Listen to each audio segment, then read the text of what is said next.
Full hookups don't exist here like we're used to. And so when you need to dump your tanks, you have to come to a central location. The different part is the fact that black water and gray water are not dumped in the same spot. So what we're going to show you right now is how to dump the gray tank. So we've driven over this open grate in the ground. This one is square. Sometimes they're long channels where multiple RVs can pull up at one time. And literally, you just line up the gray valve over this opening and turn the valve.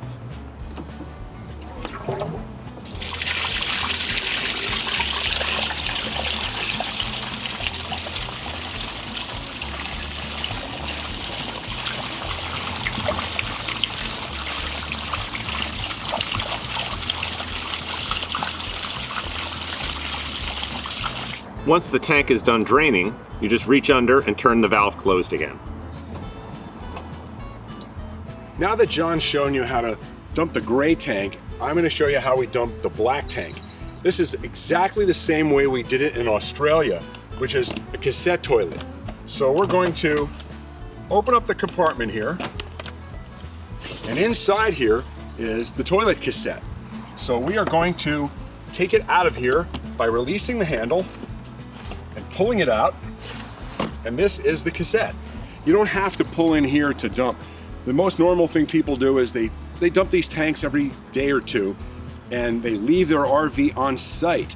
They don't bring their RVs over here. Obviously, these tanks are small enough that you can carry or roll them, and you'll see people wandering around the RV park, the caravan park, rolling these with the handle that comes out the end like a little trolley cart. So we're going to take it over right into the dump point and show you how dumping black water is different than the way John just dumped the gray water. So we're over here at the chemical toilet waste point here. This is not the same as dumping gray water because this has got to go into the sanitary sewer system. You notice I'm wearing gloves to do this. We have hardly seen anyone wearing gloves here. When you see how this is done, you'll see why we wear gloves. So we're going to set this down here and rotate the neck out. Take the cap off. Be careful not to drop the cap down into the dump point. And there's a button on here that will allow air in the back. We're going to push the button.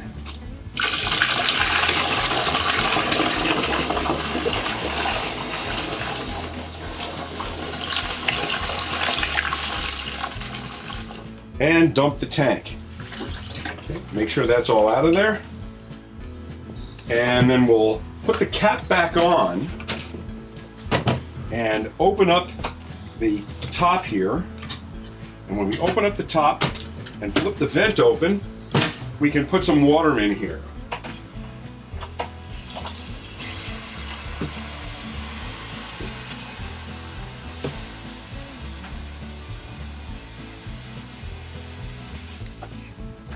So put a little water in, close it back up, give it a good shake,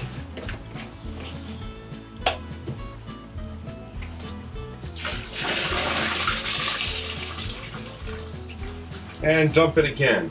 And I'm just going to do one more quick flush. You know, we tend to be a little extra thorough about things. So we're going to put a little bit more water in there. And this hose just kind of lays here, which is exactly why I wear gloves to do this. Give it another rinse. One last dump. Now we're going to close this. Spin that back around, and what we'll do is we're going to put a small amount of water in here, okay, that's going to stay in here.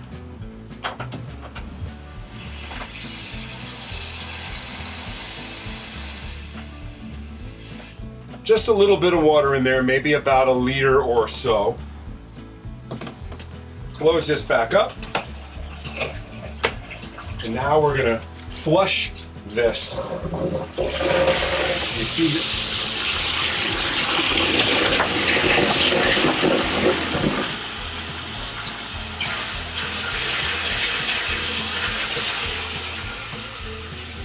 Kind of different, huh? It's like a toilet for your toilet tank. Makes sense. So we have one more thing to do with this before we're going to put it back. Let's go back around. Okay, let's set this down right here. Okay, and taking my glove off because I'm grabbing the door here.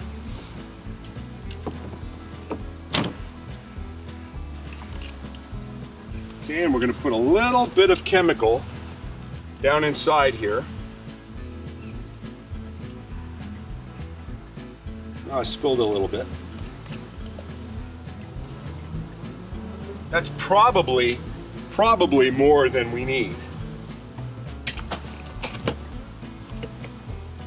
Put this back in,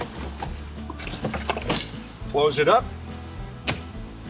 We'll relock that, and that is how you dump the black tank here. Cassette toilets are pretty common. This is exactly how everybody did it down in Australia. I think New Zealand does the same way. I'm also pretty sure Class B owners in North America have seen this type of toilet. But because of this system, full hookups are pretty non-existent. You just have to dump your tank much more often. The benefit though is that you don't have to bring your RV over here to the dump point to do it. You can just leave your RV on site for an extended period and bring it over here. And by the same token, you can do the same thing with gray water. If you don't want to bring your RV here because you're on one site for a long period of time, you can just use like a Blue Boy type container to offload some gray water, wheel it over here and dump it here. The last tank we're going to take care of is our freshwater tank. And tanks here are filled up with a gravity fill, the same way some RVs in North America are done. Just like this, we just have a water hose with no thread on the end, filling in through the freshwater outlet here.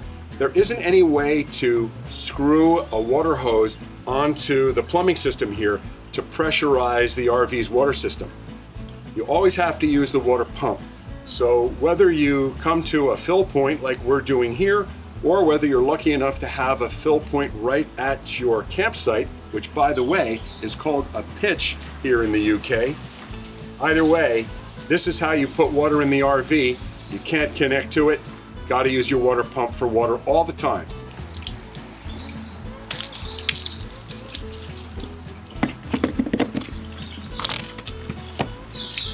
Electrical hookup is also different than in North America, and a lot of that has to do with the voltage. Since the UK operates on 240 volts instead of our 120, a simple 16 amp cable at 240 volts is providing the same power as a 30 amp cable back in North America. So hookup is extremely simple. We lift our port, open the cap, and slide the connector into place. Take the other end.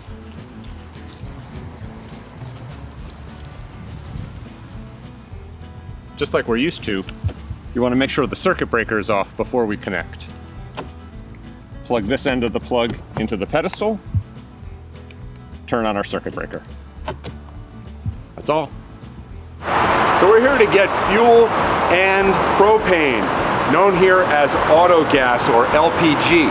And they're so civilized here in Britain that they provide gloves right here that you can wear while you're getting diesel fuel or gasoline or propane. So I've already put in diesel. It's exactly the same as doing gas or diesel in North America. But now I'm going to show you how you get propane or auto gas here, where you actually pump it yourself. Now this is the very first time I've ever done this, and we're going to see if I can do this without too much of a hitch. I kind of know the idea, but I've never actually done it before. So you can see that the gasoline and the diesel and the propane are all right here together. So this is the propane right here, and the propane tank is over here, and all we have to do to put propane in here is turn the tank off. Okay, we're going to make sure we shut it off. We're going to open up this fill valve right here. So now we're going to take this nozzle here, see how this works. I think this goes on top. Okay, there are these two little notches that line up with two little things inside there. So looks like this will be good straight up and down. Okay, I'm gonna put this on like so.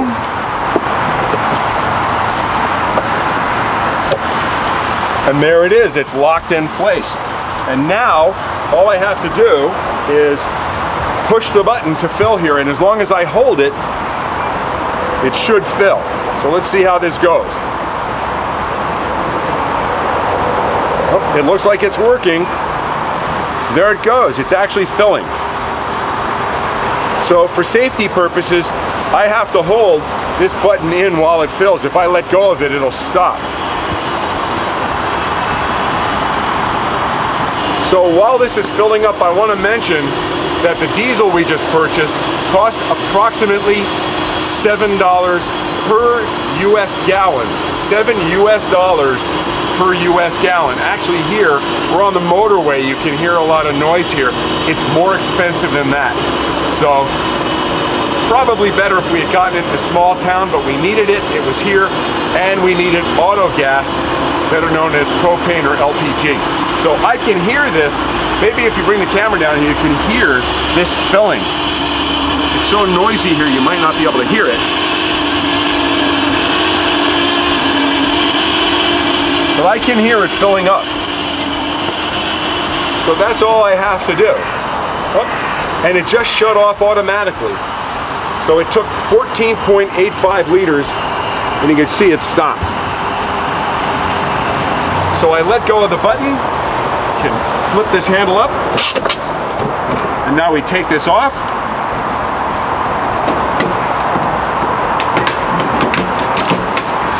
Put that back in there.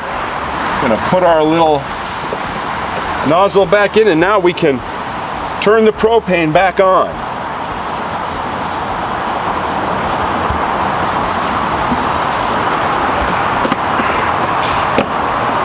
And that is how you put propane into your own RV here in England.